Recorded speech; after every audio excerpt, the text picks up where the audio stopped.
Welcome to St. Petersburg Global Ministries, and thank you so much for tuning in with us today. We are doing both shows at the same time. We're doing our radio broadcast as well as our live Zoom for our audience. So thank you so much for tuning in with us. My name is Pastor Diane Wimbush, and we going to get started. First, we want to be mindful of those who need our prayers, first of all. And we know of all of the shootings and all of the disarrays that have been going on among us. Of course, we want to be in prayer for those who continue to go through, for family members. And we also want to be in prayer for those who are committing these crimes. You know, sometimes people be going through so much depression, they do not know who to look out to or look up to, or, you know, and sometimes men, they need a male figure in their lives as to reasons why they may commit certain acts that they do. Sometimes they may be reaching out to individuals and they don't know how to communicate. And so, and shooting is not the answer. We all know that, but sometimes individuals are lacking some void in their lives, and they need God to be able to fill them up in that area. And so that's the reason why sometimes individuals will result to go into other things that they should not be doing. So of course we want to be in prayer for them. We want to be in prayer for other Christian leaders, other individuals, that they can become saved. We want to be praying for marriages. You know, as we stated last week, that a lot of times individuals go through a lot of things behind closed doors. They cannot be able to relate. They don't know how to relate. Some things are so catastrophic, it's so personal that they cannot be able to talk and share their differences with others in regards to the relationship and their marriages. So we want to be praying for that as well, that wives will get a sense of peace in their household, sense of peace in their relationship, sense of peace in their marriage. And so we also want to pray for the husbands, that they will make right decisions in regards to their significant others and their wives as well. Praying constantly for finances. We know that the stimulus checks are here and what have you, and people are having a ball with that, but that's not going to last that long. So we're praying that the Lord will give knowledge for some to be able to go back to school, be able to create or reinvent or reimagine something new for their lives. Sometimes we may have to change some things. We have to change some strategies in our lives, in our lifestyle, in order for us to be able to be successful financially. You know, God wants us to be whole in all areas. Come on here. He desires for us to be whole in these areas, but he cannot do it if we're not willing to do something ourselves. We have to be willing to allow God to work with us, work for us, and work through us. So a lot of times the answers may be right there, but we're not listening. We're not paying attention. We're not in tune to what it is that we need to focus on in order to be able to have a productive life financially. He wants us to be financially whole in all areas. We're praying for children and families. You know, a lot of times children go through a lot of things, they suffer. We have seen a rise like never before in domestic issues when it comes to children, when it comes to children being abused. Sometimes children are verbally abused. Sometimes they're sexually abused. Children are dying at the hands of their own parents like never before. It seems like the world is in a total, whole chaotic scene and atmosphere. And we know if we pray that we know that God will hear us, where, refuge will be there for those who believe. Okay.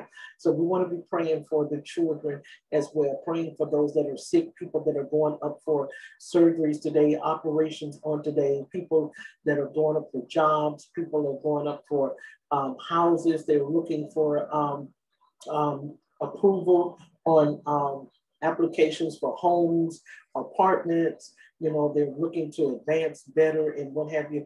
And we thank God for the stimulus where it can be able to help stretch individuals in their finances, people looking for jobs. And so we thank you we're thanking the Lord that he will direct people in the right way, direct you in the right way, so you can be able to have the knowledge that you need to be able to obtain this wealth. God has left wealth. It's in Deuteronomy chapter 28 about the wealth that he has for us. Wealth don't always come financially. It can also come in knowledge, mentally, but the mental knowledge will help you to be able to obtain the financial knowledge in order to obtain wealth. Okay, because you have to have a roof over your head. You have to have clothes on your back. God does not desire for us to struggle. He does not desire for us to always be hand to mouth, paycheck to paycheck. That's poverty. Anytime a person is from paycheck to paycheck, they live in poverty, or either someone is not budgeting the funds in the household appropriately and properly. Okay, and so we want to be praying for those things, praying that people can be able to take more vacations so they can be able to get some stress off of them. Vacations help release stress. It releases stress, and also praise and worship does too. But vacation brings a lot of release to a person's mindset when they can be able to be free of their jobs, be free of different things that they're doing in their communities, just free. And then the vacation helps them to be in a therapeutic zone where they can be able to focus on things that makes them happy. So we're praying that God will bring more vacation opportunities to individuals. And even if they can't pay for the vacation packages all at once, that the companies will allow them to be able to make monthly payments until they can be able to pay it out. You know, I was in a situation back in 2008, and I had most of it to be able to put down on this great vacation. It was a great vacation package, and I had most of it to be able to put down on it, and I didn't have all of it. And so they said, "Oh, we'll let you pay it monthly. We'll debit it out of your checking account every month, this specific day." And God did that so we could be able to get a break. We needed a break. It was our turn, and it was our first trip that we had took to Florida. We had taken many trips before then, Nashville and other different areas, but we was able to go to Florida, and we really enjoyed ourselves. I didn't think nothing else of back of where we came from. I was like, I hate that I have to go back home, because vacations just does something to the mindset. It does something to the mindset. And so we want to be praying that God gives the authority, gives the control and the power to individuals where they can be able to take them a break. If you're just working all the time and you're never able to release and relax, then you're going to be stressed, you're going to be bottled up. So we're praying that God will bring more structure to the homes through vacation, leisure times, and what have you. And then too, we want to also be praying for the families. You know, a lot of times other individuals are enjoying themselves, but people are still in distress. They're mourning for their loved ones. They're groaning for their loved ones that has been lost by the pandemic through the coronavirus. And so we want to be praying for them, that God will open up something of a brighter day for them, where they can be able to get beyond the bereavement, where they can be able to breathe. Sometimes people are stuck in a lot of depression due to a lot of bereavement that is going on. And of course, certainly we still want to be in prayer for those that have gone on. Over 500 and something thousand people have died just in the United States alone. That is a lot of people just for one specific country. That is a lot of people. Okay, that's a lot of people. So we want to be in prayer for that, for those that have gone through that. And I'm gonna adjust my camera for just a second, because I don't like the way it is adjusted. Okay, now that's a little bit better. So we want to be praying for those that have gone through some catastrophic issues. A lot of times people don't know what the next person is suffering. They can be going through on their jobs. People can be making bad decisions and just constantly over and over and over. And sometimes they can be going through a lot of things. So we want to be in prayer for individuals. Pray for those that live alone. Pray for older people that live alone. Go by and visit them. You know, if they're, you know, entreatable and they'll allow you to be able to come in, Well, then, sit down and take them something over there, bake them something. Well, I'm not going to say baking stuff. People are kind of inquisitive about people and baking food and products for individuals and taking it to their homes. So, but there's something we can be able to do, okay? And so we want to be able to be in prayer for that. Just be in prayer for people that are going up for surgery on today. It's a lot to pray for. Sometimes there has been times that I've gotten up and I'm like, God, what can I think about to pray for? There's hundreds of things that we can be praying about. Hundreds of things that we can be praying about. People are starving in third world countries. People are thinking about trying to create missiles and bombs and what have you, trying to cause war and catastrophic disasters in other countries. We can pray that the Lord will steal the minds of the enemy and his devices of what he tries to work through other people. So there are a lot of things that we need to be praying for. Okay, we need to be praying for. We're praying for more jobs. People, that God will open up more opportunities, even more promotions on jobs. We're praying for parents where they can be able to work one job instead of having 3 jobs to work, so they can keep their lights on, their food, and their utilities on. We're praying that God will bless people. He will open up doors where people can be able to have just one specific job, and where mothers can be able to be at home with their children at night.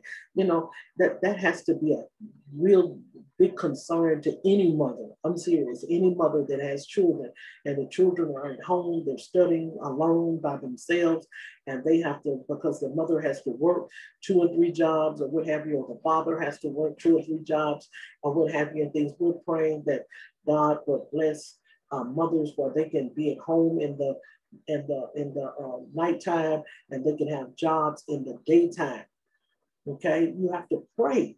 That's all we got to do is go tell God. We don't have to do something. We don't have to pray an eloquent prayer to God for him to listen to us. All we got to do is just, Lord, if we go to God and we go to him with the right motive and stuff, God, I want to be at home with my children and what have you in the nighttime. Could you just please bless me? God is good. I don't go to church. If you don't go to church, that does not matter. The Bible says he raised on the righteous just as well as the unrighteous. The unrighteous are individuals that have not made it yet, made it to the point where, you know what, I want to turn everything over to Christ. But that does not mean that God does not love you or love them. That does not mean that. Okay, so we want to be in prayer. Okay, we want to be in prayer. So we want to go and to be able to share something with you on today. A lot of times we can be suffering some things and we be questioning God. It goes for all of us, okay? All of us, we be going through things, and I'm trying to look up my concordance because I just got out of another segment earlier. And the word for the day is anything too hard for God? Is anything too hard for God? Anything too hard for God? I'm going to click over in just a second, and then I'm going to be right back because I'm going to increase the time on this other radio broadcast that I'm on, and I'm back with you. Okay? And so, is anything too hard for God? When God had went to Sarah, and Sarah was an old woman in the book of Genesis. This was Abraham's wife. And the angel of the Lord was sent to Abraham's tent and began to minister to him and prophesy to him. And he spoke to Sarah and told her that she was going to have a son. Now, a lot of times we get confused because we think that these are all biblical events. That's the same God back then that is the same God right now. That's the reason why sometimes you may hear of older women still having babies, and sometimes we like, oh, that's not true, but yes, it is. Yes, it is. It's true. Okay, and so she laughed because she was like, can't have no kids, can't have no children. I'm an old mama. A lot of times when women get through having their cycles and what have you, the first thing we think this stuff is over with. God can't do anything.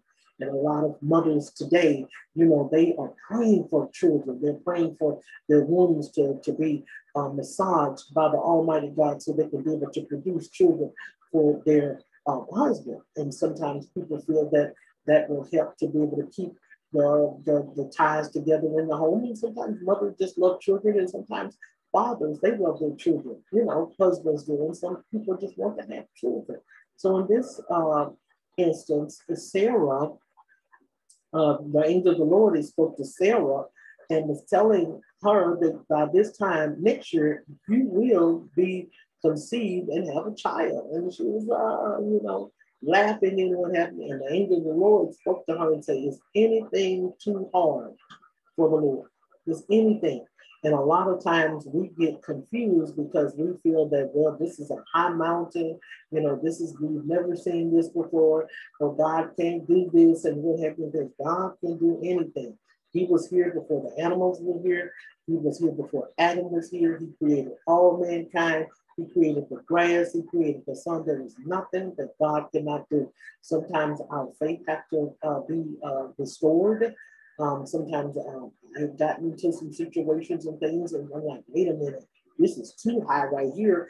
And so when we think it's too high, that's when it's the right time for God to just flex his muscles and show us that he can and he will be able to handle whatever situation it is. And a lot of times we take it to other people first before we take it to God. The people can't handle it, but what they will do is they will tell it, they will distort it, they will spread it around as gossip, okay? So we take it to God first, and sometimes we may have to do it over and over and over and over and over. And sometimes we get tired. Sometimes we get distressed, as if we think that God is not hearing us. He's hearing us. He's listening. He's hearing us. He's listening, and he answers us, and he's going to answer us, okay? He's going to hear us, and he's going to answer us. And so when we think that God is not paying attention, and we think that God is not listening, that's when God is paying attention, and that's when God is listening. Just a little distraction there.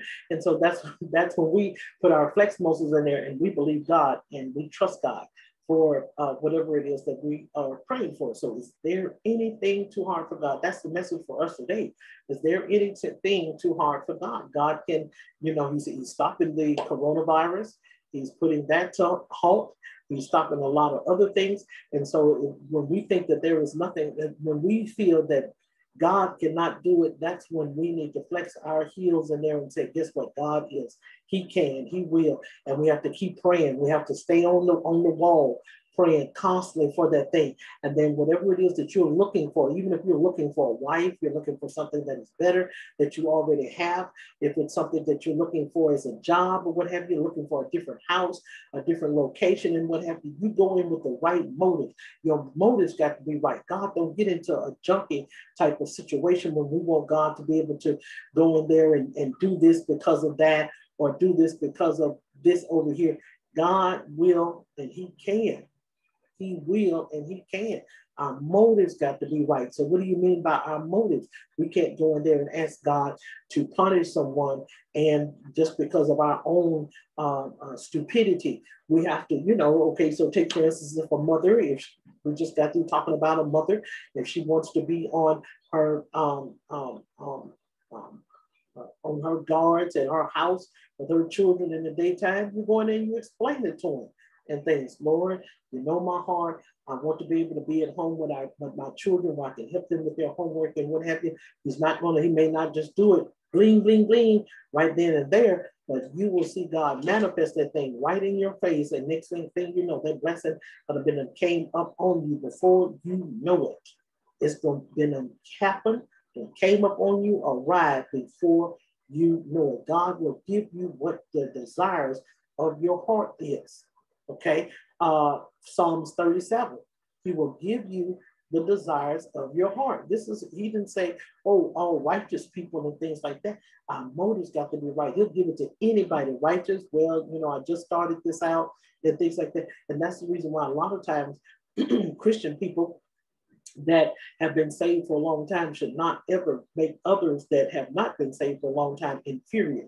We should not make anyone feel inferior, that we have more knowledge, wisdom, understanding, and all of that more than the next person that may have just got saved, or they may are not all the way there, or what have you, or they may still have some flaws or what have you. We all have flaws, but we should not ever make anyone feel belittled or make them feel inferior towards us. So we always give them the nuggets as if God can do the same thing for them, just like he did for us. Look what, for the ones that have been saved for a long time, that are mature in Christianity, look what he did for the harlot Rahab. Rahab was a harlot. It didn't say anything about she was saved. It didn't say anything about she went to church. It didn't say anything about she even attended a synagogue. It didn't say anything about she abided by the laws of Moses back in those biblical times. But because she obeyed the voice of the man of God, God blessed her household. He stopped confusion from coming to her house. He prevented things from coming up on her family. Then that's when she started turning some things around in her life, after she saw what God had done for her. Okay, so we should never talk to people, minister to people, or preach to people as if God is only talking to people that have been saved for 10, 15, 20, 25 years. That's not the way it works. Okay, I know when before I've been going to church ever since I was about 4 years old, but I have not been saved. I just got saved in my, I don't know, 30s, something like that. But even with that, there were some things that I was doing. I was going to church every Sunday, but not living the full role that I was supposed to be living as a Christian. But there were many, many hundreds of times, thousands, I would probably say, that I went and set up prayer to God, and he still answered me. He still did what I asked him to do. So, it does not work like that, where God just talks to people that are Christian leaders, or they, have a specific spot in heaven. No one has a specific spot in heaven. We're all going to get there. We may not get there at the same time, because there are two different raptures. Okay, and we're not going to get into that right now, and things we'll get into that later on. There are two different raptures, so we may not get there at the same time, but just so long as you get there, that's the most important part of it. Just so long as you and we get there. Okay, so that's going to conclude our Bible study. I try to tell people all the time that I do not hold individuals long on Bible study, prayer and Bible study. I feel that we can be able to get from point A to point B without trying to have to haggle with people, trying to, trying to talk to them and give them nuggets and get the people stirred up so we can beg money from them and stuff like that. Nope. That's not what our ministry is all about. I try to be more like an opportunity for individuals where it's a touch and go. You can be able to listen to me on the break or lunch break, or whether it's any time of the day or what have you, and things like that. Something that you can just put in your knapsack, just for a few days or what have you, until you come back to us on Sunday morning. Because we do have virtual church on Sunday morning. We're not getting back out there while that coronavirus is still, those strains are still being mutating. Those strains are still mutating. I don't want any parts of it. It's just the virus now, and it's digressed and what have you. And so it's just like a regular virus. I don't want any of it, because I've talked to different people that have had it and what have you, and they said it's a booger. Okay, it deals with your respiratory and what have you, and things like that. And so you can be able to lose conscious, oxygen, all of that stuff. And I don't even want to have it. So my job is to try to help keep people safe. And I'm going to try to do that. And so when I feel that the Lord is ready for us to go back to that, then we will go back. But do not forget that we will be starting our Christian broadcast, which will be airing live on the Now Network. And that's going to start on April the 25th. And that's going to be at 10:30. So if you have a local device, you can be able to watch it. If you have other devices that whatever that they offer, whether it's live television in those locations and in those states, you can check their website for the listings, and St. Petersburg will be there, and yours truly Pastor Diane Bush will be bringing the word of God, 10:30 each Sunday night on the Now Network, starting April the 25th. So until next time, you know, the prayer line is always open. Give us a call, 888-492-1076. You can also be able to email us at St. Petersburg Global Ministries at yahoo.com, and we will continue to pray for you.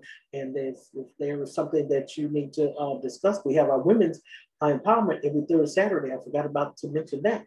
Every third Saturday of the month, and we have other different ministries that you can be able to be a part of on a virtual status. So until then, you be blessed.